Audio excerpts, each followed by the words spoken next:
ತಿರುಪತಿನ ನಾವು ಬ್ಯಾಡದೇ ಇರೋ ಕಾರಣಕ್ಕೆ ನೆನೆಸ್ಕೊತಾ ಇದೀವಿ. ಕನ್ನಡಿಗರೆಲ್ಲ ಹೆಮ್ಮೆ ಪಡಬೇಕಾದಂತ ಕಾರಣ ಒಂದಿದೆ. 1750 ಸುರಪುರದ ರಾಜ ಮೊಂಡಗೈ ವೆಂಕಟಪ್ಪ ನಾಯಕರಿಗೆ ಹೈದರಾಬಾದಿನ ನಿಜಾಮರು ಒಂದು ರಣವೀಳ್ಯ ಕೊಡ್ತಾರೆ. ಏನು? ಪಾಂಡಿಚೇರಿಯನ್ನೇ ನೀನ್ ಗೆದ್ದು ಕೊಡು, ಯಾರೂ ಗೆಲ್ಲಲಾದ ಫ್ರೆಂಚರ ಆಡುಂಬಲವಾಗಿದ್ದಂತ ಪಾಂಡಿಚೇರಿಯನ್ನ ನೀನ್ ನನ್ಗೆ ಗೆದ್ದು ಕೊಡ್ಬೇಕು. ಮಹಾರಾಜ ಸುರಪುರದ ವೆಂಕಟಪ್ಪ ನಾಯಕರು ಒಪ್ಕೋತಾರೆ.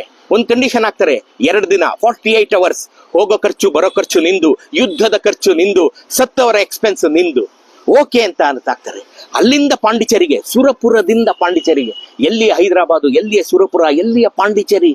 ಸುರಪುರದಿಂದ ಪಾಂಡಿಚೇರಿಗೆ ಬಂದಂತ ಮೊಂಡಗೈ ವೆಂಕಟಪ್ಪ ನಾಯಕರು 2 ದಿನಗಳಲ್ಲಿ ಫ್ರೆಂಚರನ್ನ ಅದುಮಿ ಇರುವೆಗಳಂತೆ ಹೊಸಕಿ ಪಾಂಡಿಚೇರಿಯನ್ನ ಗೆದ್ದು ಹೈದರಾಬಾದ್ ನಿಜಾಮನಿಗೆ ಕೊಡ್ತಾರೆ.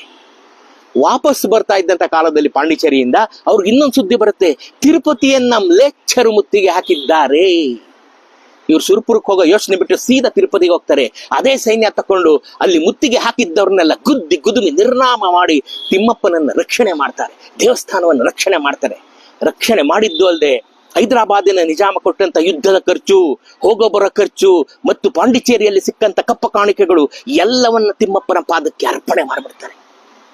ಇವತ್ತಿಗೂ ತಿರುಪತಿಯ ಬ್ರಹ್ಮೋತ್ಸವದ ತೇರು ನಿಂತ್ಕೊಳ್ಳುವಂತ ರಥ ನಿಲ್ದಾಣವನ್ನ ಕಟ್ಟಿಸಿದ್ದು ಸುರಪುರದ ನಾಯಕ ಮೊಂಡಗೈ ವೆಂಕಟಪ್ಪ ನಾಯಕರು.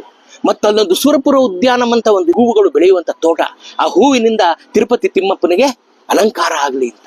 ಇವತ್ತಿಗೂ ಈ ಕ್ಷಣಕ್ಕೂ ತಿರುಪತಿನಲ್ಲಿ ಬ್ರಹ್ಮೋತ್ಸವದ ತೇರು ಎಳಿಬೇಕಾದ್ರೆ ಸುರಪುರದ ರಾಜ ವೆಂಕಟಪ್ಪ ನಾಯಕರ ಸೇವೆ ಅಂತೇಳಿ ಎಳಿತಾರ್ರಿ.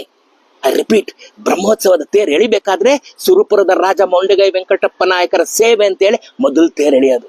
ನೋಡ್ರಿ, ಕನ್ನಡಿಗರ ಹೆಮ್ಮೆ ಮೊಂಡಗೈ ವೆಂಕಟಪ್ಪ ನಾಯಕರು, ಕನ್ನಡಿಗರ ಆಸ್ತಿ, ಕನ್ನಡಿಗರ ವೈಭವ, ಕನ್ನಡಿಗರ ನೆನಕೆ ತಿರುಪತಿಯ ತಿಮ್ಮಪ್ಪನ ಮುಂದೆ, ಬ್ರಹ್ಮೋತ್ಸವದ ಮುಂದೆ ಪ್ರತಿ ವರ್ಷ ನೆನ್ಕೋತಾ ಬಂದಿದ್ದಾರೆ 106 ವರ್ಷಗಳಿಂದ. ಈ ವರ್ಷದಿಂದ ನಾವು ನೆನ್ಕೊಳ್ಳೋಣ, ತಿರುಪತಿ ತಿಮ್ಮಪ್ಪನ ಸೇವೆ ಮಾಡ್ಬೇಕಾದ್ರೆ ನಾವು ಮೊಂಡಗೈ ವೆಂಕಟಪ್ಪ ನಾಯಕರನ್ನ ನೆನ್ಕೊಳ್ಳ. ಇದಕ್ಕಿಂತ ಹೆಮ್ಮೆ ಪಡುವಂಥದ್ದೇನಿದೆ ನಾವು?